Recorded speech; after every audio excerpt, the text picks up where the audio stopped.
Olá pessoal, me chamo Cláudio Medeiros, estou aqui junto com o Juan Oliveira, que vai já aparecer aqui também após a minha participação, e nós somos do Acalanto Natal e estamos aqui para ministrar o curso Gestão de Pessoas e Fidelização do Trabalho Voluntário. Um curso importantíssimo e que vai ajudar muito o nosso público-alvo, são os grupos de apoio à adoção. Primeiro ponto é que nós não estamos aqui de forma nenhuma para esgotar o assunto. Não é a nossa intenção. A gente quer trazer para vocês uma série de ferramentas, uma série de instrumentos que possam elevar os seus grupos de apoio à adoção a uma categoria de excelência. Essa é a nossa finalidade. Fazer com que os grupos de apoio à adoção e aí o Movimento Nacional da Adoção possa crescer cada vez mais no nosso país. Mas para a gente falar de gestão de pessoas e fidelização do nosso trabalho que é voluntário, eu tenho que mostrar para vocês que isso é apenas um tópico de uma estrutura maior. Como assim, Cláudio? Para eu falar do tamanho dos meus recursos humanos, que é o meu trabalho voluntário, eu tenho que saber qual o tamanho do meu grupo de apoio à adoção, já que o meu trabalhador voluntário vai trabalhar no meu grupo de apoio à adoção. Então, eu preciso entender o tamanho do meu grupo de apoio à adoção para saber a quantidade de pessoas, o exército de mão de obra voluntária que eu vou precisar para exercer minhas atividades. E o tamanho do meu grupo de apoio é determinado, é delimitado pelo planejamento. Não tem outra forma. Eu tenho que planejar o meu grupo de apoio à adoção. E aí a gente chama isso de planejamento estratégico. Não planejamento estratégico nos moldes estudados e dos trabalhos científicos das universidades pelo Brasil. Não nessa modalidade. A gente até bebe de alguns instrumentos dele, mas na realidade é um planejamento estratégico voltado específico para grupo de apoio à adoção, né, para que possa ter essa excelência. E quando a gente pensa em planejamento estratégico, a gente pensa de como é que os grupos de apoio à adoção existem no nosso país. Eu posso dizer que nós somos uma família, e essa família é extremamente heterogênea. Posso dizer ainda que não existe um grupo de apoio à adoção igual ao outro. Cada um tem a sua digital, cada um tem o seu DNA. Então somos bem diferentes sobre o mesmo foco, sobre o mesmo tema. Então, como somos diferentes, a gente tem planejamentos estratégicos diferenciados. Além disso, é importante perceber que a necessidade de planejar vem de uma análise, de uma estrutura de como estamos agora. E por essas nossas andanças, eu e o Juan, pelo Brasil, ajudando a criar grupo de apoio à adoção, ajudando a planejar estrategicamente outros grupos em diversas regiões do país, nós chegamos à conclusão de alguns fatos históricos que geraram essa necessidade. E um do ponto histórico é que os grupos de apoio à adoção, eles foram formados originalmente por pais adotivos, pais que fizeram as suas adoções e viam que de fato existiam ainda crianças e adolescentes na instituição de acolhimento que tinham que fazer a diferença, que não podia só resolver a adoção e agora deixar para lá, não. Foram, digamos assim, picados pela semente do amor e quiseram fazer a diferença através do trabalho voluntário. Então, os grupos de apoio à adoção, eles surgem artesanais, são criações desses pais pela via da adoção. E eles foram passando ao longo do tempo naquela ideia de que só a gente sabe fazer, só a gente faz melhor, é meu filho, sou eu que sei criar, sou eu que sei trocar a roupa, sou eu que sei dar mamadeira. E assim foi passando, os grupos de apoio à adoção foram caminhando. Só que a adoção, ela foi se tornando cada vez mais técnicas. A legislação foi mudando e foi se aperfeiçoando ao longo do tempo. E surgiram novas exigências, mas os grupos permaneceram. E aqueles grupos começaram a não mais crescer. E o número de voluntários foi se estagnando, né? E os grupos só faziam aquelas reuniões dos pais, não faziam mais nenhuma outra atividade. A gente percebia que tinha grupo que estava assim há anos, e eu posso citar não mais outro do que o nosso próprio Acalanto Natal, que passaram anos. Éramos 9 voluntários, os 9 voluntários faziam as reuniões, decidiam a pauta de 10, 15 itens, os 9 voluntários faziam todos esses itens, mas no final a gente chegava à conclusão que não conseguia executar nenhum ou dois daquelas tarefas que a gente tinha planejado. Então percebia que aquilo ali era uma realidade nacional, que os grupos olhavam ainda com muita dificuldade e diziam, mas eu não sei como faço para conseguir voluntário, não tem voluntário. A gente via que no Acalanto tinha, mas não ficava.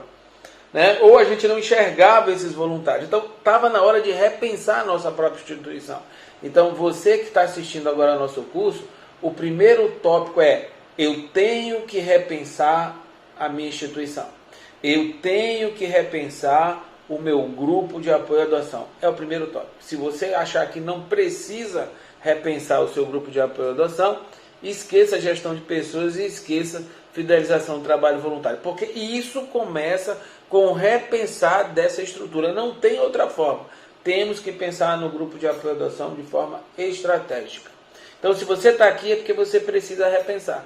E aí a gente tem que fazer o quê? Tem que reestruturar o nosso grupo de apoio à doação. É preciso planejá-lo. É preciso fazer com que ele se torne diferente.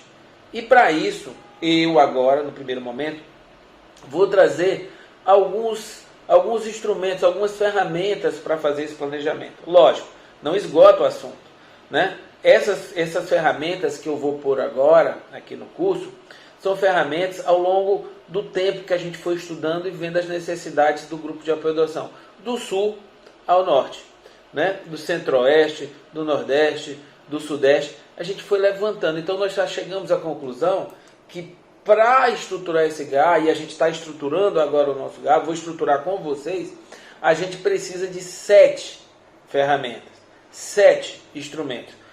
Tem que ter no planejamento estratégico, e a gente sugere esses 7 tópicos. Eles são de fundamental importância. E eu vou explicar um a um desse tópico. Por que desse tópico? Qual a importância desse tópico? Para que você, quando for fazer o seu planejamento estratégico no seu grupo de apoio à doação, possa se debruçar sobre esse tópico e ter esse esqueleto, ter essa estrutura de planejamento. E eu tenho que dizer para vocês, né, que aonde essa estrutura foi implementada e que o grupo conseguiu efetivamente, com disciplina, com esforço e dedicação, seguir essa cartilha, o sucesso foi grande. Então, não é uma ideia solta, é fruto de uma experiência que foi testada primeiro no próprio Acalanto Natal, né? E quais são esses 7? Nós temos o calendário, a sede, os postos de trabalho, a arrecadação de recursos, as capacitações, o funcionamento dos postos de trabalho e o cronograma. São esses 7 tópicos que devem constar no seu planejamento estratégico. É de suma importância que conste. Então vamos lá, comecemos pelo calendário, que é o primeiro. Por que o calendário é importante? Porque o calendário é uma forma de organizar escutem bem, todas as atividades dos grupos de apoio à doação. É fundamental ter um calendário. Se você chega na casa de alguém, se você chega na empresa de alguém, se você chega na estrutura funcional de alguém e não tem uma organização das atividades, se não tem uma distribuição dessas atividades, você logo coloca na sua mente a ideia da desorganização. Você chega em casa, quem é que varre a casa? Quem é que lava os pratos? Quem é que lava a louça? Quem é que tem tudo estruturado em termos de tarefa? Você chega na sua empresa, quem é que atende o cliente? Quem é que faz a venda do cliente? Quem é que tira a nota fiscal? Então é importante, é necessário, é fundamental que nós tenhamos um calendário para a gente distribuir todas essas atividades. É importante saber quando, o horário e como vão acontecer essas atividades. Então o calendário deve constar, primeiro, a reunião de toda a diretoria durante o ano. Então a diretoria executiva se reúne de 15 em 15 dias? Não, uma vez, são 2 vezes no mês, 2 vezes na semana, é uma vez na semana, bem, qual é o tempo? Ah, não, aqui no meu grupo de apoio à adoção, a diretoria executiva se reúne uma vez no mês. Ah, uma vez no mês? Vamos lá. É na primeira segunda-feira, na terceira segunda-feira, não, na primeira terça, na última sexta? Ah, não, é primeira segunda-feira de cada mês. Então eu vou pegar o meu calendário e na primeira segunda-feira de cada mês eu vou colocar a reunião da diretoria. Que horas? Às 18 horas? Às 18 horas. Onde? Tal lugar. Então eu já agendei para o ano a reunião da minha diretoria. Então não tem como o diretor chegar, o secretário, o tesoureiro, rapaz, eu não sabia da reunião, eu não sabia onde era, eu não sabia o horário. Não, já está tudo programado e a gente vai obedecer com disciplina esse calendário. Então, todas as reuniões estão lá agendadas. Então, o meu diretor o secretário, o presidente já está sabendo. Dificilmente não vai ter participação dessa reunião em massa, né? Depois eu posso também marcar todas as reuniões dos meus setores. É importante que cada setor saiba que o outro setor também está se reunindo. E que a diretoria sabe quais são os setores que estão reunidos. Então eu vou colocar do mesmo jeito as reuniões dos meus setores, se é semanal, se é trimestral. Então eu tenho que colocar todas as reuniões detalhadamente. Depois eu vou colocar todos os eventos que eu faço. Todos os eventos que o grupo de apoio à adoção faz. Semana da adoção está lá no calendário. A corrida da adoção, a feijoada da adoção, o chá da adoção. Todos os eventos estão lá. Depois, a gente ainda pode colocar outras atividades, como a assembleia ordinária, a assembleia extraordinária da instituição. De forma que meu calendário é montado para o ano 2020, ou para o ano 2021, ou para o ano 2022. Ele é montado. Uma vez montado, aí dá uma credibilidade para a gente divulgar no site e nas redes sociais. De forma que se chegar um voluntário novo, né, lá na instituição, eu vou olhar, poxa, que bacana, eu cheguei aqui, eu já sei tudo que vai acontecer no ano. Eu já estou entendendo a organização da instituição. Ele vai saber agora organizar o tempo dele para exercer a atividade dele. Olha que bacana, né? Ele chega lá como um serviço voluntário, ele tem um tempo, que é geralmente o serviço voluntário, não é aquele gratuito, é aquele que a gente paga para trabalhar, né? Porque a gente paga gasolina, o tempo, enfim, tudo. Então ele vai ter que encaixar com o trabalho remuneratório dele. Então ele vai se dedicar em cima daquele grade e dá uma ideia de super organização. Então o calendário é o primeiro pilar desse planejamento estratégico. É de extrema importância. Então, eis o calendário. O segundo ponto é uma sede. E aí é uma grande celeuma, uma sede. A gente vive hoje com um paradigma a ser quebrado em termos de grupos de apoio à adoção. Porque os grupos sempre olham, não, peraí, sede é custo. É custo.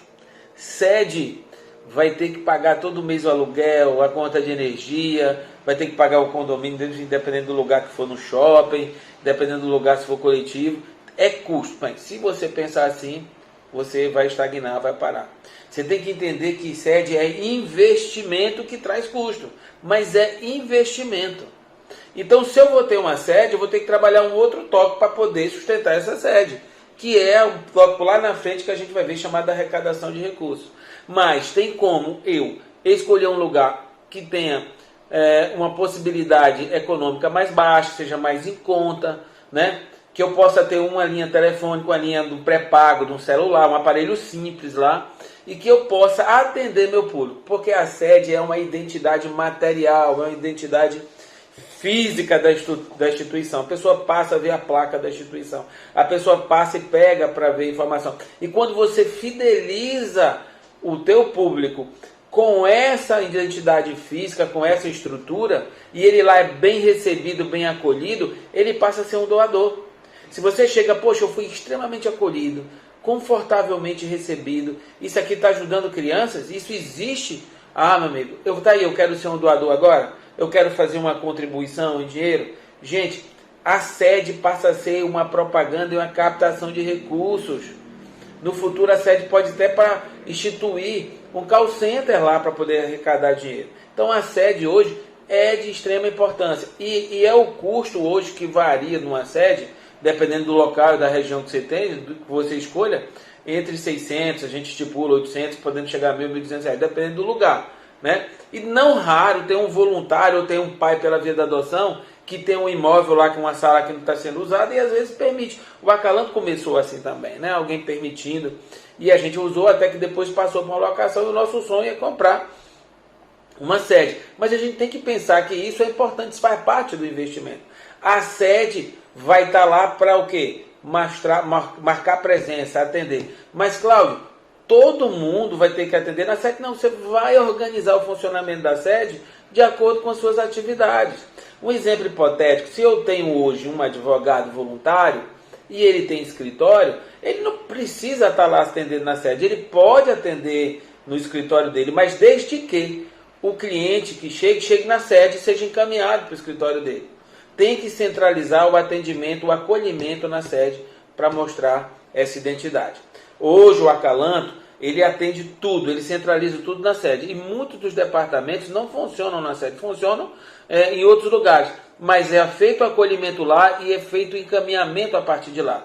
Então, se hoje no Acalanto você chega lá querendo, olha, eu quero uma orientação jurídica, vai ter um voluntário para te atender, te acolher bem, abraçar, servir um café, ouvir tua história com o tempo, fazer um relatório, vou te encaminhar para o jurídico. Ele passa o telefone do meu escritório, que hoje eu sou voluntário jurídico, sou advogado, e eu atendo no meu escritório de acordo com a minha disponibilidade entre o meu trabalho remunerado.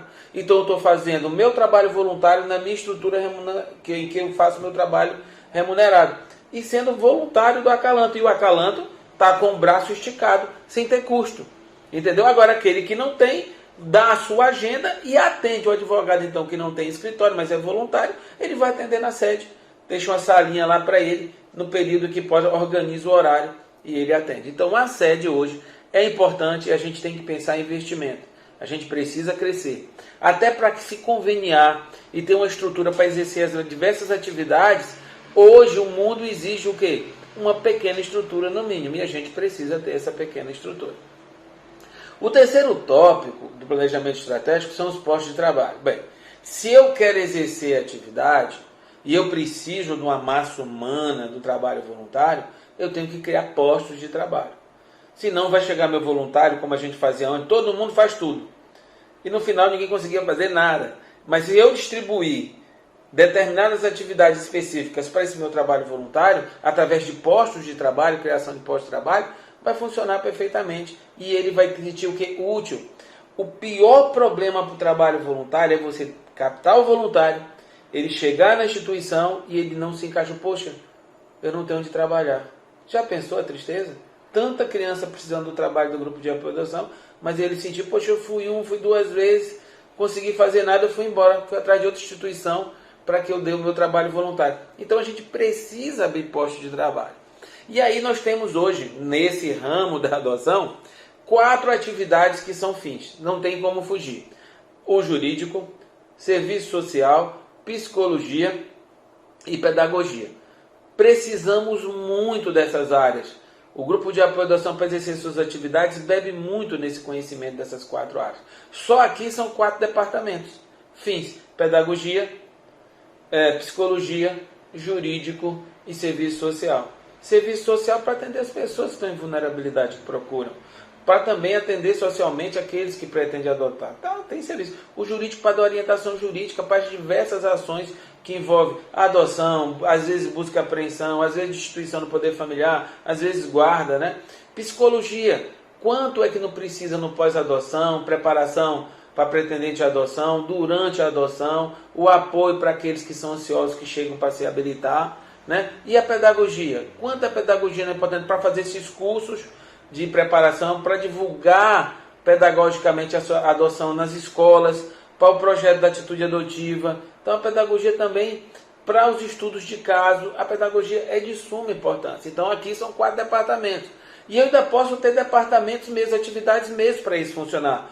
Poxa, eu preciso o quê? De uma rede social, eu preciso divulgar meus eventos no site, eu preciso divulgar meus eventos para a sociedade através dos meios tecnológicos. Só aí surgem 2 departamentos, comunicação e o departamento de tecnologia de informação. Olha, 2 departamentos. Eu posso ter um departamento só de eventos, só para trabalhar eventos da instituição. Olha que bacana. Eu posso ter um departamento só de captação de recursos. Uma pessoa só pensando... Gente, só aqui eu falei 9 postos de trabalho e nós temos hoje bastante voluntários. Coloquem isso na cabeça de vocês. Tem voluntário e a gente não está enxergando. Quando a gente divulga, quando a gente utiliza no planejamento, olha, se eu posso ter tantas atividades dessas no meu planejamento, se eu posso ter tanto departamento, tem como encaixar. Chega uma pessoa lá, diz, olha, eu quero ser voluntário, mas eu não sei fazer nada, eu faço nada. Não, você sabe fazer alguma coisa. Você vai ajudar no evento, você vai usar a rede social para divulgar, você vai para o departamento de comunicação. Todo mundo é aproveitado. Basta ter, de forma organizada, esses postos de trabalho. O 4º elemento, a 4ª pilar do planejamento é a arrecadação de recursos. Para ter a sede, eu preciso estar pensando em arrecadação de recursos. E aí, como é que eu vou arrecadar esses meus recursos? Tem várias possibilidades. Eu vou citar aqui as três básicas, os três basicões aqui que temos, né? Que nós temos aqui, e vou citar mais outros. Mas o primeiro básico que nós temos são os sócios. As pessoas que utilizam o nosso serviço de forma gratuita e querem contribuir. Então nós podemos ter uma carteira de sócios doadores. Funciona perfeitamente. O Acalanto hoje arrecada um valor considerável por mês. Por quê? Porque organizou uma carteira de sócios através dos eventos, foi cadastrando clientes, né? Essas pessoas que nós até perguntamos, você não quer ser doador? Quero ser doador, e doa todo mês. Então nós temos uma carteira de sócios só para doar. Eu quero ser sócio doador. Perfeito. Eu posso também fazer eventos em que eu divulgo a adoção, ou em que eu comovo a sociedade para essa nova cultura da adoção, e ao mesmo tempo cobrar bilhete, entrada, para que eu possa me monetizar. Por exemplo, aqui no Acalanto nós tínhamos, até pouco tempo atrás, o chá. O chá da adoção, além de divulgar a adoção, nós tínhamos o cantor gratuito, a banda gratuita, o local gratuito, a comida era tudo doada, e a gente vendia a entrada. Então a pessoa vinha, ficava todo o tempo ouvindo a adoção, tinha comida, tinha tudo ali dado, e nós mesmos aqui servíamos numa equipe de eventos, uma equipe que tem gente que é voluntário só para o chá, só quero trabalhar no chá para dar. Que bacana, então você é bem-vindo. Então se você organizar esses eventos feijoada, você arrecada com certeza. Aí entra a caminhada, que você pode vender camisetas, vender ingressos de uma corrida para adoção. Então eventos é outra forma. Também você pode participar de editais. Se você tiver todo regularizadozinho, você participa dos editais, porque vocês estão fazendo um trabalho de apoio aos entes públicos. E tem editais em que o ente público oferece recursos para você exercer determinadas atividades. Também é importantíssimo. Mas, além disso, você pode ter criatividade. Tem a vaquinha eletrônica, que o Acalanto de vez em quando usa para um determinado evento, né? Nós temos campanhas de doações, né? E tem outras formas que você... E hoje o Acalanto tem até um call center em que a gente pede doações. Então nós temos aí diversas formas, né, para poder fazer. Ter sede, para ter funcionário. Gente, se colocar em prática, eu digo para vocês, funciona. Então é preciso ter alguém pensando na arrecadação de recursos. Um voluntário. E como temos esse voluntário de pessoas que trabalham em arrecadação de recursos, tem bastante. Quando eles conhecem a instituição, querem ter o trabalho voluntário dele, aparecem pessoas que sabem organizar eventos e sabem captar recursos de forma extraordinária. Estão ali, a nossa espera, esses voluntários. A gente precisa despertar para isso. O quinto ponto, o quinto pilar que eu posso falar, são as capacitações. O que seriam capacitações? São formas de trazer novos voluntários, de manter os antigos, os experientes voluntários atualizados e a interação desses novos voluntários. A capacitação hoje tem um poder extraordinário, um impacto extraordinário na sociedade. Vejam muito bem como é que funciona a capacitação. Eu quero fazer uma capacitação para novos voluntários. Então eu preparo uma capacitação e vou nas universidades. Universidades onde tem o quê? A reserva de mão de obra para o trabalho voluntário.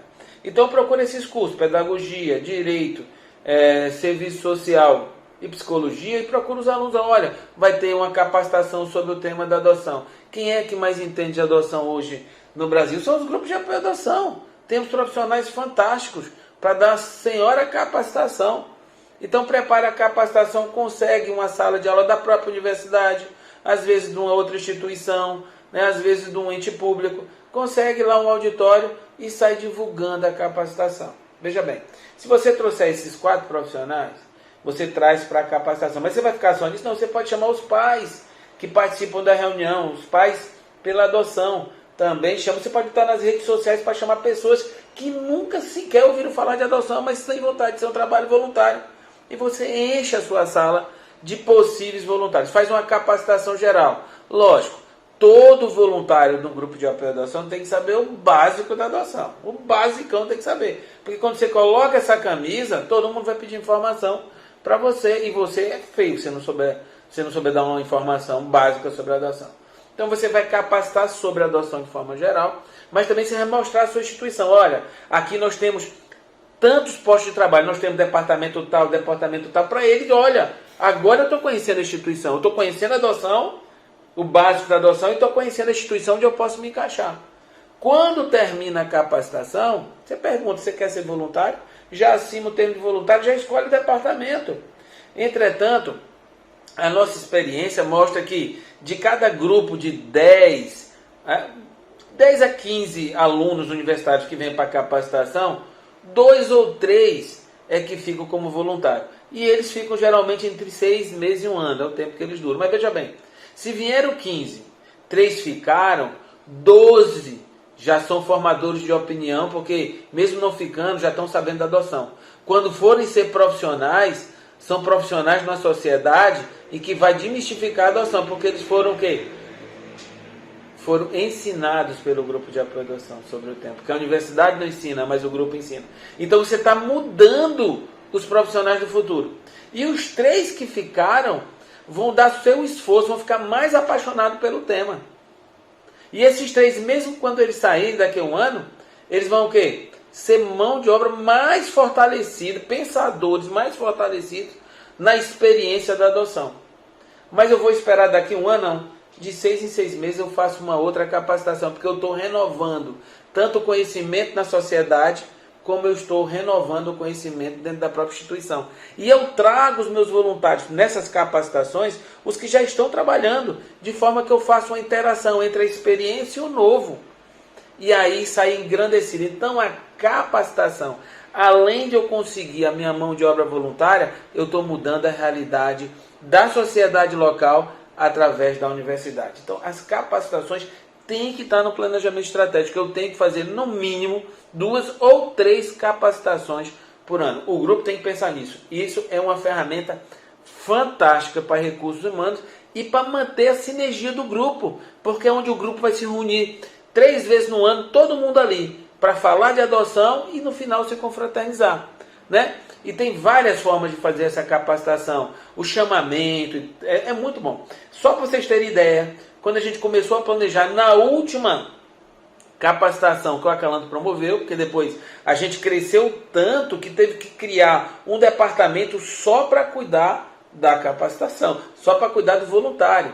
Gente, é importante falar para vocês que quando a gente fez esse planejamento estratégico no Acalanto, em 2014, em 2015 para 2016 a gente já tinha 80 voluntários. A gente cresceu tanto que a gente não podia mais fazer 3 ao ano. A gente teve que fazer apenas uma.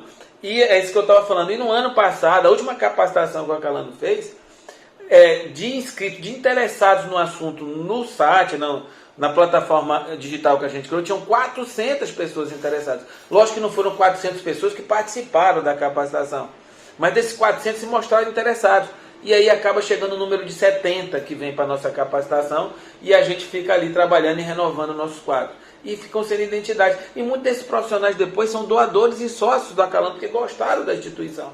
Então a capacitação é algo de extrema importância. Se for bem feita, se seguir o caminho, o norte, vai dar super certo. O próximo pilar do planejamento estratégico é o funcionamento dos postos de trabalho. Porque não adianta eu criar esses departamentos e deixar solto. Porque meu voluntário vai chegar na capacitação geral, que é que ele chega, essa que eu falei, e depois que ele é distribuído, ele tem que chegar no posto de trabalho dele, no departamento, e ter uma capacitação específica de como ele vai trabalhar lá. E lá esse novo voluntário tem que ser acompanhado pelo voluntário experiente que já está lá, acompanhando até que esse novo voluntário possa caminhar sozinho. Então é uma estrutura de o que? Ensinamento, a gente está ensinando e está acompanhando. Então, quando chega lá, tem que ter uma organização. Assim como eu estou planejando a instituição estrategicamente, cada posto de trabalho tem que fazer o seu planejamento estratégico. O departamento jurídico, de psicologia, de serviço social, de pedagogia, tem que fazer seu planejamento estratégico. Porque ele vai criar normas, forma de trabalhar e vai fazer o seu planejamento por ano.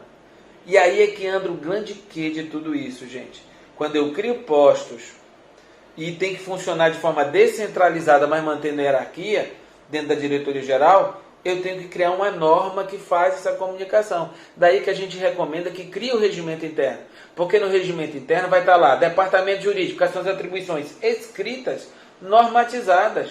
Quem é que compõe? Aqui. Quem são os diretores do departamento jurídico? Está aqui os requisitos, tudo organizado. Quando chega um novo voluntário, ele é acolhido na sede. Poxa, eu quero ser voluntário. Beleza, você quer ser capacitação dia tal. Beleza, ele vai, chega lá, bem recepcionado na capacitação. Depois aprende o básico de adoção, escolhe um departamento, chega no departamento, ele é acolhido novamente, faz um outro curso para trabalhar, é trabalhado acompanhado e vê que tudo está escrito, está num regimento interno. Meu amigo, ele disse, eu estou no paraíso, eu estou numa estrutura extremamente organizada.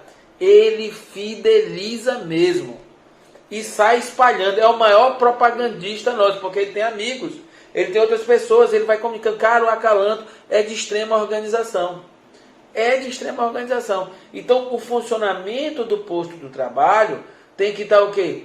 Descrito, estruturado, tem que estar bem de forma detalhada. Então, vai ser acolhido, vai ser encaminhado e vai estar bem. E por último, o último tópico do nosso planejamento estratégico é o cronograma. E o que seria o cronograma? Tudo isso que nós falamos até hoje, os 6 tópicos de forma organizada na sede. Aqui, ó, a estrutura na sede que eu digo, mas pode ser nas redes sociais, no site da instituição. Então vai estar lá tudo estruturado. Está aqui, ó, diretoria, departamentos, regimento interno, como é que funciona o departamento, como é que funciona a sede, como é que um nosso público-alvo é recolhido na sede e da sede é encaminhado para um departamento. Está tudo escrito e tudo, digamos assim, em fluxograma no nosso cronograma. É importante ter um fluxograma que a pessoa olhe e entenda, que seja extremamente funcional, né? Que isso passe a ideia e de fato entende-se e é organizado. Então isso tudo é importante. E nessa estrutura toda, quando você monta todos esses pilares, aí você observa uma coisa do seu planejamento estratégico. Poxa, Cláudio, cheguei agora, entendi tudo, mas por tudo que você falou agora, eu tenho uma necessidade. Eu tenho que dimensionar a minha missão, eu tenho que dimensionar os meus princípios e tenho que dimensionar o meu objetivo. E aí agora você pronto, agora eu cheguei na cereja do bolo. Com essa estrutura, qual é a minha missão? Eu tenho que escrever. Qual é o meu objetivo? Eu tenho que escrever. Quais são os princípios que a minha instituição segue? E isso tem que estar estampado do lado do seu cronograma. E aí, amigo, você montou agora o seu planejamento estratégico. Ponto, ele está montado, o seu planejamento estratégico. Certo? Mas eu faço 2 observações aqui. Não tem como o grupo de apoio à adoção crescer, se manter, se fortalecer se não tiver liderança. É necessário uma liderança. Não se faz planejamento estratégico sem liderança, principalmente em trabalho voluntário. É importante ter uma liderança para organizar, para sentar todo mundo, para ser uma pessoa que vai falar, para dizer, para caminhar por aqui. E isso é de extrema importância. E o segundo ponto, planejamento estratégico, ele não é pronto, ele não é definitivo, ele é planejamento. Não raro, quando você vai executar, você vai precisar de ajuste. É como se você tivesse projetado uma máquina e quando ela vira protótipo, que ela vai funcionar, aí você, eita, esse parafuso aqui precisa de um ajuste. Essa porca aqui precisa de outra dimensão. Assim é o planejamento estratégico. Vão ter ajustes. O Acalanto, quando fez o seu primeiro planejamento estratégico, foram 4 meses de ajuste e de batendo cabeça até que chega um momento como se fosse um interruptor. Pronto, agora todo mundo entendeu, agora começou a funcionar e a gente começou a crescer. E é tanto prova que se eu colocasse agora o fluxograma nosso, o cronograma nosso de 2014, como funciona hoje, vou dizer, não, a gente já não funciona como funcionava, porque ajustes foram ocorrendo. E é importante que tenha, porque nada é definitivo, nada vem de pronto, né? Então essas 2 observações são de suma importância. Mas agora sim, eu posso falar agora em administração de pessoas. Agora sim, eu posso falar em fidelização de voluntários. Porque agora eu entendi como é que deve funcionar um grupo de apoio à adoção. Porque se você não fizer arrumar a casa para trabalhar o seu voluntariado, ele não fica. Se você não fizer um planejamento estratégico para gerenciar seu voluntariado, ele não fica. Se você não fizer um planejamento estratégico para fidelizar esse voluntariado, ele não fica. Você tem que primeiro fazer essa mudança estratégica e aí sim você pode, quando chegar o voluntariado, ter uma pessoa pensando, fidelizando esse voluntariado, que aí vai entrar exatamente a palavra do nosso expert, Juan Oliveira. É a pessoa que mais entende de voluntário aqui no nosso Acalanto. Ele vai me substituir agora e pegar o bastão e tocar a bola aí para frente, porque é o cara, ele é o cara, gente. Espero que vocês tenham gostado desse primeiro ponto. E termino dizendo que como fazer detalhadamente, a gente se propõe até visitar vocês, pegar na mão de vocês e fazer um planejamento com vocês, que não dá para fazer aí pela uma videoaula, né, nem pelo um curso, mas que quando passar essa loucura dessa pandemia, a gente pode pegar na mão de vocês e fazer junto com vocês esse planejamento estratégico. Estamos à disposição. Espero que tenha gostado. Juan, é com você!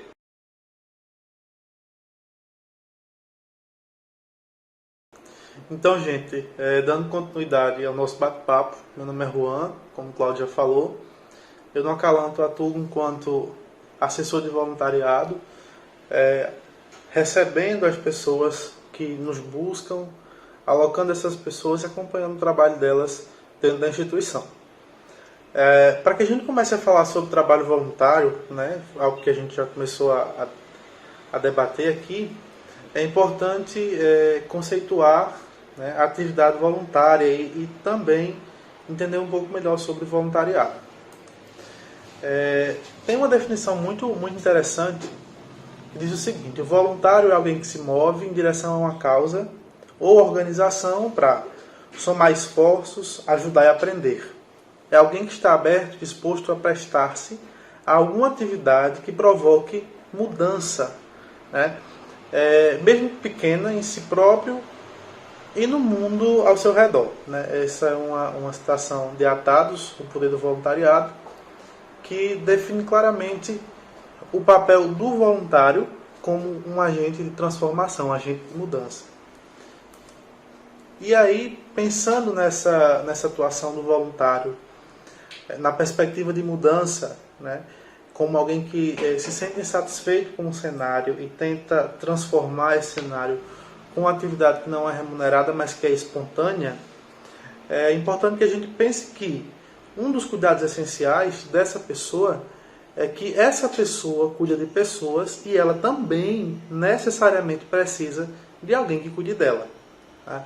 Foi nesse mote que a assessoria de voluntários do Acalanto ela teve início, quando a gente percebeu a necessidade de cuidar das pessoas que prestavam os serviços que a nossa instituição presta.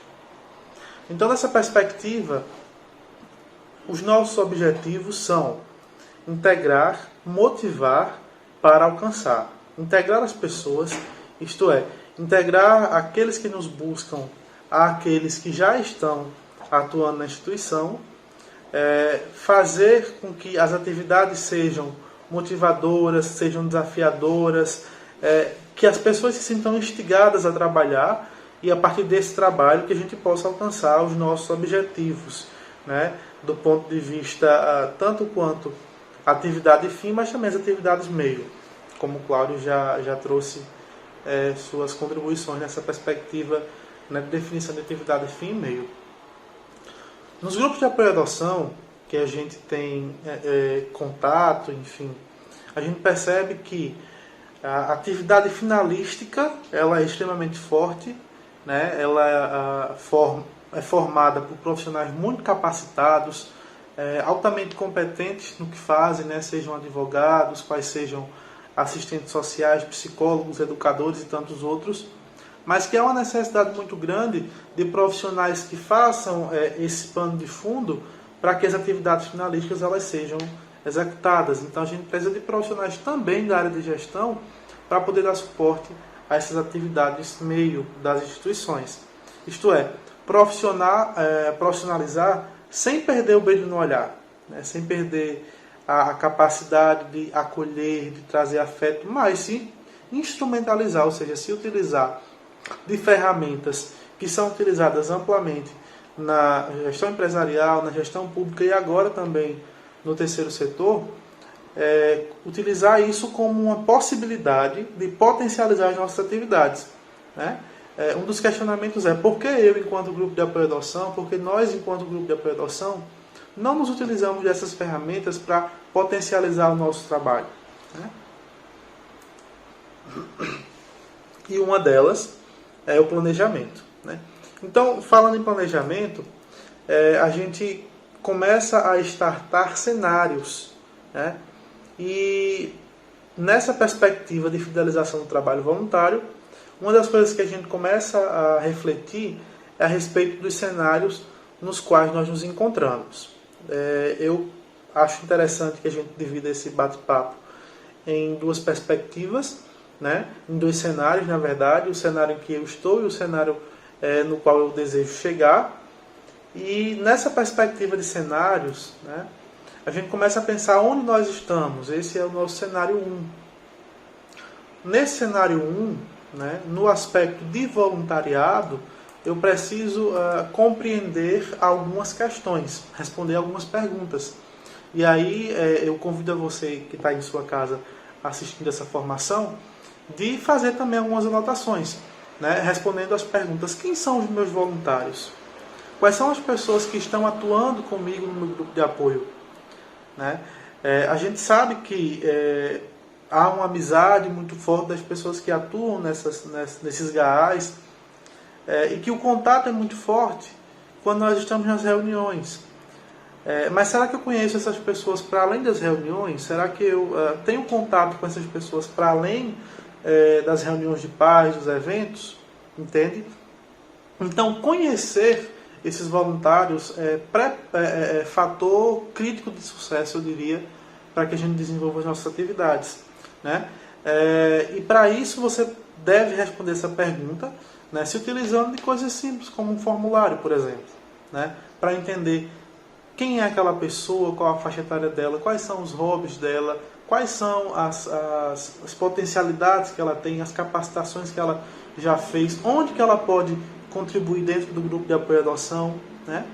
A gente tem algumas situações interessantes que são pessoas, por exemplo, que têm formação para atuar na área FIM, ou seja, uma pessoa que tem formação em Direito e está lá com o registro na OAB, tem plenas condições de elaborar peças, de fazer representações judiciais. Agora, ela prefere não atuar nessa frente. Então, para que ela não atue nessa frente, eu preciso entender onde que ela pode contribuir.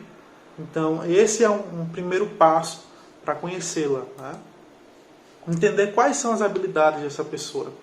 Né? Será que essa pessoa que tem uma habilidade na área finalística e não quer, onde é que ela pode contribuir na área meiga? Né? E, para além dessas duas perguntas, a terceira é: o que é que deve ser feito? Pensando na possibilidade, ou melhor dizendo, pensando no cenário do seu grupo de apoio à adoção, onde você está hoje, quais as atividades que têm que ser feitas? É uma formação inicial com pretendentes? É um trabalho de grupo terapêutico? É uma tarefa, uma palestra, uma formação, enfim, nas unidades básicas de saúde? É um trabalho de arte e educação com as crianças nas escolas? Então, entender quais são as possibilidades e quais são as necessidades que o grupo de apoio de adoção deve executar ou pode executar, e entender quais pessoas que eu tenho no meu grupo hoje que podem realizar essas tarefas. Então, conhecer as pessoas é o passo inicial para que eu possa realizar essas atividades, executar esses projetos. Então, quem são os meus voluntários? Quais são as suas habilidades dessas pessoas que atuam enquanto voluntários e que eu já tenho no grupo de apoio à adoção? O que deve ser feito? Quem que vai fazer essas atividades? E como é que essa pessoa vai fazer essas atividades? Para além dessas perguntas, a gente tem como é que eu posso formalizar essa atuação? Né? A primeira coisa é estabelecer rotinas. Estabelecer rotinas para podermos acompanhar de fato, né, a atuação desses meus voluntários e entender quais são as contribuições deles nessas determinadas tarefas.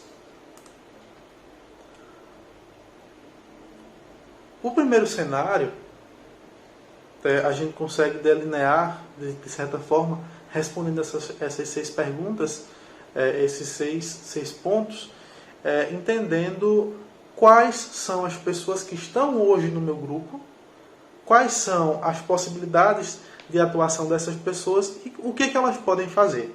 Né? É importante que a gente valorize as pessoas que já estão conosco. A gente, às vezes, tem potencialidades muito grandes que nós, enquanto coordenadores, diretores, enfim, líderes de algum tipo de projeto dentro do grupo de apoio, desconhecemos. Né? Então, daí a importância de você saber quem são as pessoas que fazem parte dessa grande família de voluntariado que eu tenho no meu GA, tá certo? Então, esse é o primeiro cenário, é o cenário que eu estou inserido hoje e que eu tenho disponível de força de trabalho. Né? Respondendo essas perguntas, a gente pode potencializar esses nossos resultados e despertar uma certa motivação nas pessoas que já atuam conosco, tá certo? O segundo cenário, como eu estava falando, é o cenário no qual eu desejo chegar. Ou seja, eu já tenho uma série de projetos, de atividades que são realizadas no meu grupo de apoio e a partir desse momento eu desejo começar a startar novos projetos, começo a querer abrir outras frentes de trabalho no meu grupo de apoio à adoção. Então esse é o cenário no qual eu quero chegar. Para que a gente consiga acompanhar esse segundo cenário, eu preciso atender a alguns pontos. Né? O primeiro ponto é ter uma comunicação direta e efetiva. Ou seja, se eu desejo prospectar, captar novos voluntários, esses voluntários precisam entender de fato o que é um grupo de apoio à adoção. O que um grupo de apoio à adoção faz? Onde é que ele atua? Quem são os parceiros dele? Do grupo de apoio à adoção, no caso. E aí entender esses pontos é fundamental para que a gente possa startar esse segundo cenário, né, que é o cenário do novo voluntário, do voluntário chegando no meu grupo de apoio. Então, por que foi que eu achei interessante trazer esse primeiro ponto de comunicação direta e efetiva? Ocorre que as pessoas, quando buscam os grupos de apoio, boa parte delas, isso por experiência nossa, elas buscam, na verdade, não um grupo de apoio à adoção, mas elas buscam instituição de acolhimento.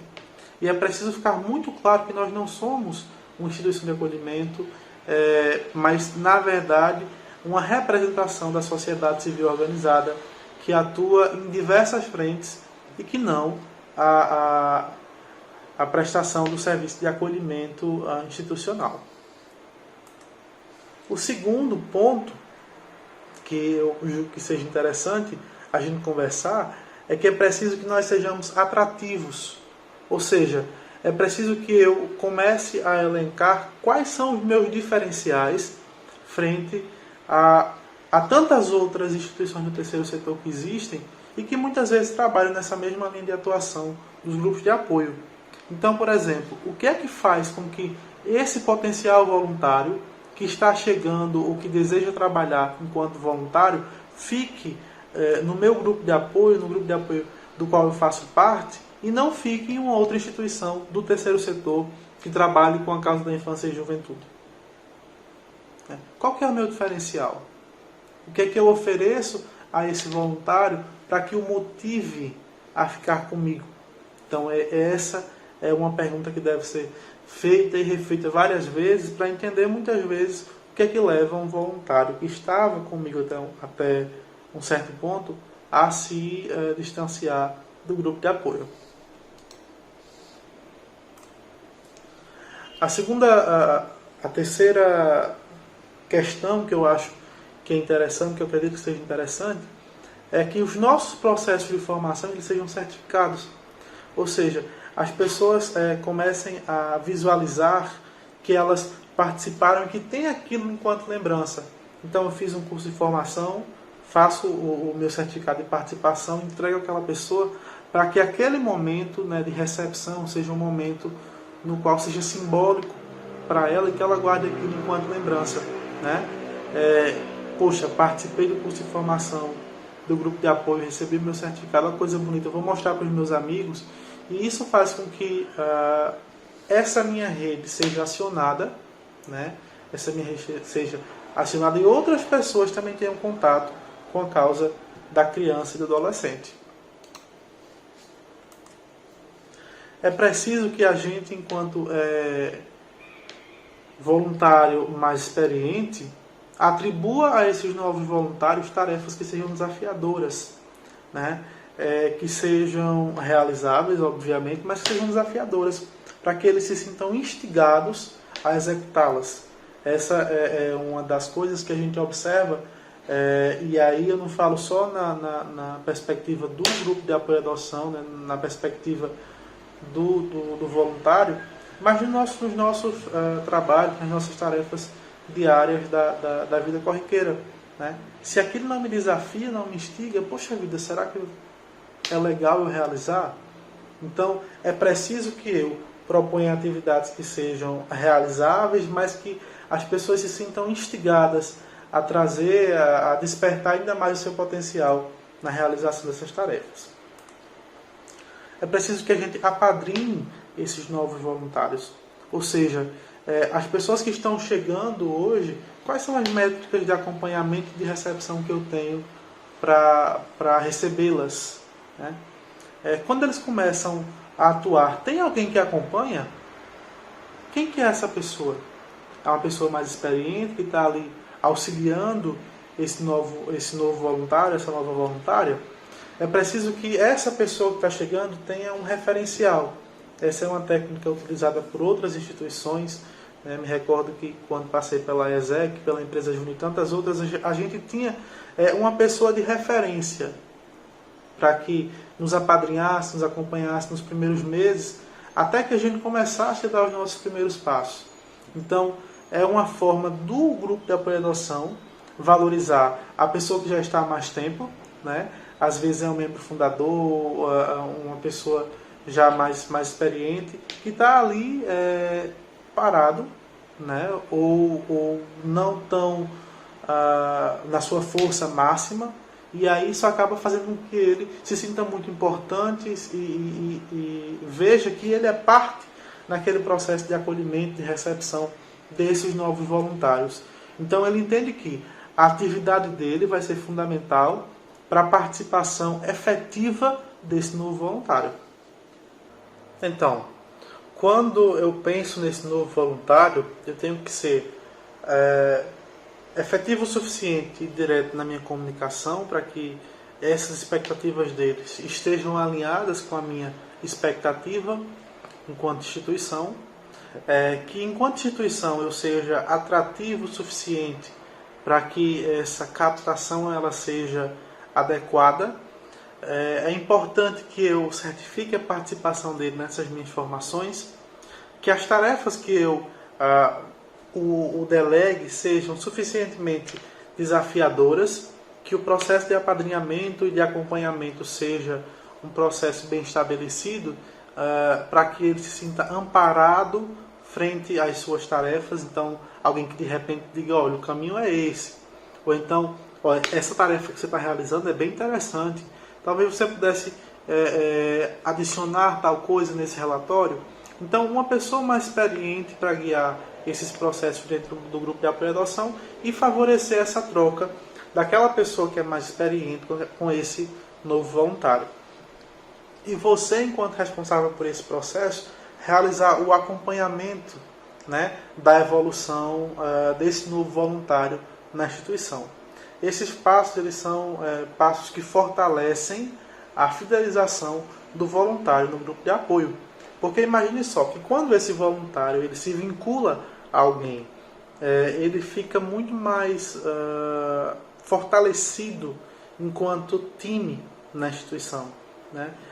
A gente fala sobre apadrinhamento afetivo, sobre apadrinhamento profissional, apadrinhamento provedor e tantas outras modalidades para as pessoas que querem se voluntariar e apadrinhar as pessoas, esses jovens que estão no acolhimento. E por que a gente não pode falar de apadrinhamento dentro dos grupos de apoio, né? Apadrinhamento voluntário dentro dos grupos de apoio. Talvez seja um aspecto importante que a gente deve startar e que a gente pode startar como um fator relevante nesse processo de fidelização desses novos voluntários. Continuando, acompanhando esse trabalho, vai fazer com que eu, enquanto instituição, tenha fortalecida ou mesmo criada a identidade do meu time, né? as pessoas dizerem, olha, eu faço parte do grupo de apoio, eu sou militante da causa, eu atuo como voluntário em determinada área, porque eu vejo isso como importante, sabe, aquela coisa de vestir a camisa, né? Quando o voluntário ele veste a camisa, é muito mais difícil ele se afastar. Então, para que eu vista a camisa, é preciso que eu conheça a instituição, é preciso que as pessoas que já estão nessa instituição me recebam e que façam com que eu me sinta parte daquela equipe, parte daquela família, né? A partir desse momento, e somente a partir desse momento, é que o meu novo voluntário vai vestir a camisa do grupo de apoio.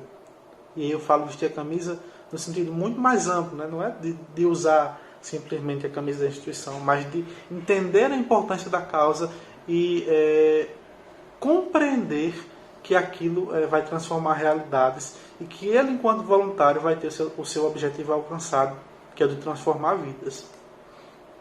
Então, a partir disso, a gente começa a repensar sobre os nossos processos de captação de novos voluntários, né? Pensando nesses dois cenários, quais são as medidas que eu posso tomar para que o meu processo de captação de novos voluntários seja mais efetivo, né? A primeira pergunta é onde é que eu posso conseguir esses novos voluntários. Então, eu preciso inicialmente acionar a minha rede, né?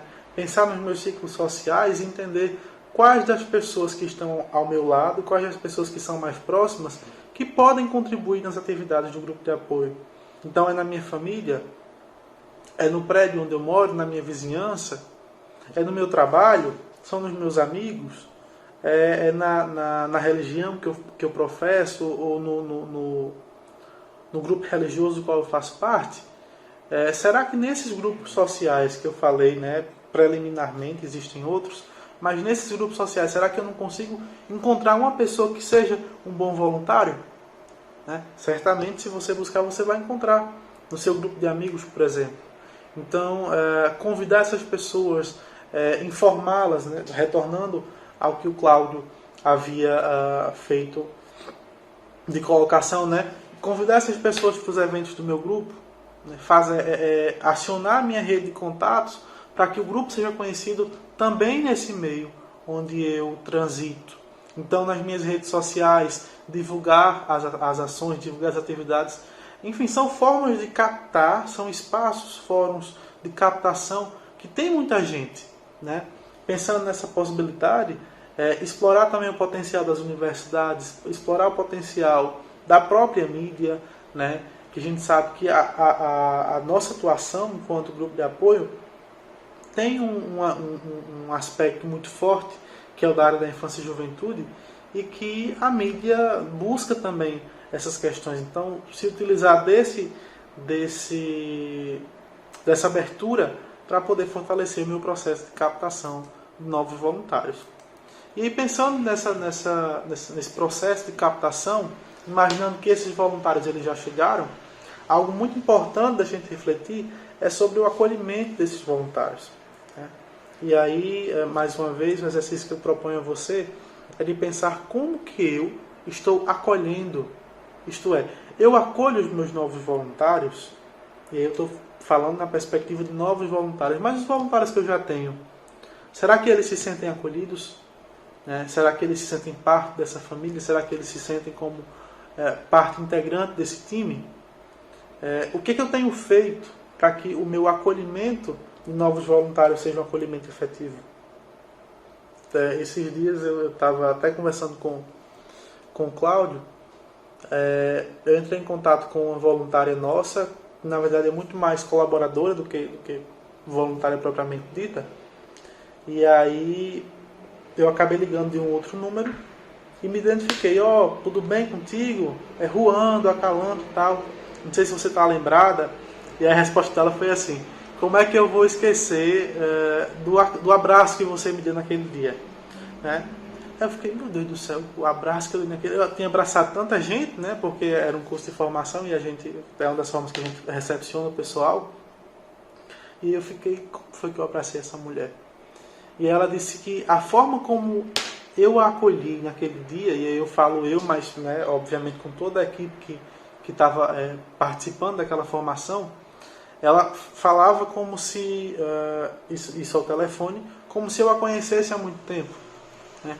Então, aquilo foi marcante para ela, né? E talvez aquela forma de acolher tenha sido a percepção inicial com que tenha favorecido a permanência dela no grupo, né?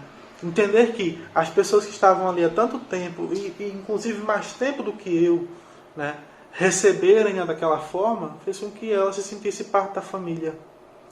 Então, essa percepção da importância do acolhimento, ela tem que ser ativada por cada um de nós. Então, mais uma vez, eu refaço essa pergunta.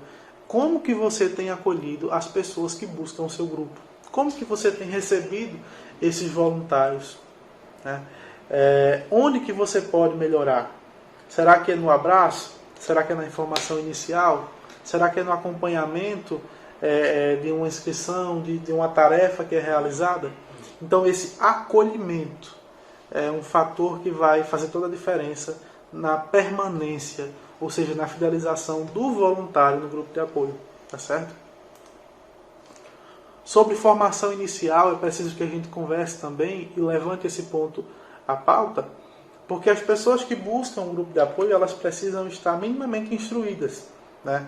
Instruídas sobre quem somos, o que fazemos, onde atuamos, com quem atuamos, conversar de forma mais aberta e mais democrática sobre os aspectos jurídicos da adoção, os aspectos psicossociais, as questões de convivência familiar e tantas outras coisas que são importantes e que são pautas levantadas nesses fóruns de grupo de apoio, para que essas pessoas se sintam minimamente ambientizadas com esses cenários e que elas possam também trazer suas contribuições e entender que ela, a partir daquele momento, é parte da família e que, enquanto parte da família, precisa ter também as informações para verbalizar essas questões e multiplicar, né? Ser um agente multiplicadora da causa, né? Ser alguém que representa a causa nos seus espaços, seja na universidade, seja em casa, seja no trabalho, seja com os grupos de amigos e tantas outras coisas. Então, essa formação inicial, eu diria que é importante para trazer conceitos mais gerais, mais amplos, e também uma forma de pré-imersão desse novo voluntário nessa cultura do acolhimento, da adoção, né, do agir diferente com o outro. Então, pensar em formação inicial é fundamental, né? Entender que esse processo é um processo ímpar na perspectiva de quem está chegando e também na perspectiva de quem está ministrando essas formações. Apadrinhar, como eu já havia falado, é uma ação que você pode utilizar não só com os novos voluntários, mas também com os voluntários antigos, né? Então, chamar para um café, a gente obviamente está falando em uma perspectiva mais tradicional, mas hoje nesse cenário, o que eu posso fazer para apadrinhar? De repente chamar para conversar, fazer uma videoconferência, né? Ler um estudo de caso, conversar sobre esse estudo de caso, tantas outras coisas, né? De forma a aproximar esses voluntários um do outro. A partir dessa formação inicial, entender também que é importante estabelecer processos de formação continuada. Então, o que está mudando no meu cenário e quais são as mudanças que eu devo verbalizar e capacitar esses voluntários? Então, entender esse momento de manutenção como um momento importante faz também a diferença nesse processo de fidelização. E isso faz com que a gente repense, né? Repense sobre como a gente comunica a execução das tarefas, como a gente avalia, como a gente traz as informações até os nossos voluntários. Então, realizou uma tarefa, dá um feedback, parabeniza, diz onde pode melhorar, né? Isso faz com que a pessoa observe o que ela realizou e perceba que há potencialidades que ela talvez não tenha até então visto. Então, a aplicação de um feedback é extremamente importante porque a pessoa percebe a relevância da tarefa que ela fez, independentemente de qual seja, um atendimento clínico, o agendamento de uma atividade, a reserva de um espaço e tantas outras coisas. As pessoas elas precisam de uma devolutiva, né? Então essa devolutiva tem que vir também dessa pessoa que está recepcionando esses novos voluntários. Falando ainda sobre a atuação desse voluntário, é preciso entender que com todas essas ferramentas, com todas essas ações que nós tomamos no grupo de apoio, de forma planejada, estruturada, elas não são suficientes para garantir que esse voluntário fique, né? Obviamente que desses voluntários que eu estou recebendo nesse primeiro curso de formação que eu faço no meu grupo, muitos voluntários não vão ficar. E aí a gente acaba ficando desestimulado. Poxa vida, eu me preparei tanto para receber esses voluntários, criei os meus postos de trabalho, deleguei pessoas para acompanhá-los, estruturei quais tarefas deviam ser feitas, e essa pessoa chegou e, enfim, acabou não ficando. É importante entender que existe um filtro natural, né? E esse filtro natural não faz com que as pessoas que estão indo, elas se percam, porque a gente acaba conquistando multiplicadores da causa do bem. Então, se a pessoa, né, participou do meu curso inicial, recebeu uma tarefa, realizou a tarefa, mas acabou não ficando, ela é uma multiplicadora. Porque quando se pensar em adoção, ela vai dizer, olha, eu me lembro que tem um grupo aqui na cidade que trabalha com essa causa, que trabalha com essa temática. Busque esse pessoal, que ele vai lhe orientar, que ele vai lhe ajudar de alguma forma. Então, ela acaba sabendo a quem procurar e onde procurar, né? Então, são questões que a gente tem que pensar e entender que nem tudo se perde, né? Para esse momento agora que nós estamos vivendo, é preciso que a gente comece a entender que nós estamos caminhando para novos tempos, né? Nesse cenário de pandemia, a gente começa a se utilizar de outras ferramentas, e é preciso que essas ferramentas e técnicas, elas também nos sirvam de suporte para executar as nossas tarefas. Então, eu diria que nós estamos caminhando para cenários de formação virtual dentro dos grupos de apoio à adoção para novos voluntários, né? Aí você fica pensando, poxa vida, Juan, e o contato, né? E o olho no olho, e esse abraço, como é que se dá? Aí é preciso que a gente comece a se reinventar, né? Entender que o mundo está passando por uma transformação e que nós devemos também acompanhar esse processo, né? Surpreender os nossos voluntários com atividades, né? A gente passou por uma atuação bem legal com essa nova formação da assessoria, que foi o dia D. Nós planejamos fazer essa atividade como uma imersão na cultura da instituição. E foi um momento muito bacana. Não sei se a gente consegue depois mostrar fotos, mas foi um momento muito bacana, um momento de troca, em que as pessoas voltaram um pouco a ser criança, né? Pensaram sobre o que fazem, sobre como fazem, e ressignificaram algumas questões, né? Então fica de proposição para esses grupos de apoio, né, se reinventarem, propondo novas formas de atuação, propondo novas frentes de atuação, entendendo que a atuação desses voluntários que são mais experientes será fundamental para garantir que esses novos voluntários se fidelizem, para que eles continuem no grupo de apoio. Então, como dizia, é preciso se reinventar, né? E se reinventar é trazer algo diferente daquilo que nós já estamos acostumados. Então, acho que uma tarefa que fica depois desse nosso bate-papo é você pegar uma caneta e um papel e listar como que você pode contribuir enquanto voluntário para o processo de fidelização desses novos voluntários, né? Como é que eu posso me reinventar? O que eu preciso fazer? Será que a minha atuação enquanto coordenador, enquanto líder de um projeto, de uma equipe, ela tem sido suficientemente boa? Onde é que eu posso modificar para que as pessoas se sintam mais acolhidas, para que as pessoas se sintam mais pertencentes, mais partícipes desse processo? Então, se preparar para receber é fundamental. As pessoas precisam chegar, entender onde é que elas vão trabalhar, o que elas vão fazer, sobretudo ter as devolutivas, dar e receber feedbacks é fundamental. Penso que é importante nesse momento, que nós sejamos presentes. Então, que a gente contate os nossos voluntários, né? Aquela pessoa que está mais afastada do grupo, que nunca mais falou, que fazia tempo que não vinha numa reunião, né? Talvez uma ligação, nós sentimos sua falta, você é importante, não se afaste, são questões que fazem a diferença, né? Aqui nós utilizamos algumas expressões, né? E eu acho que para finalizar a gente tem que dizer o seguinte: é preciso que a gente esteja presente na vida das pessoas, para que essas pessoas façam a diferença em tantas outras vidas, né? Então, só nos resta dizer que a gente fique com a faca nos dentes, que a gente tenha brilho no olho e amor no coração. Essas três coisas fazem a diferença na vida nossa e na dos outros também. Que possamos nos energizar, que possamos seguir em frente no nosso propósito.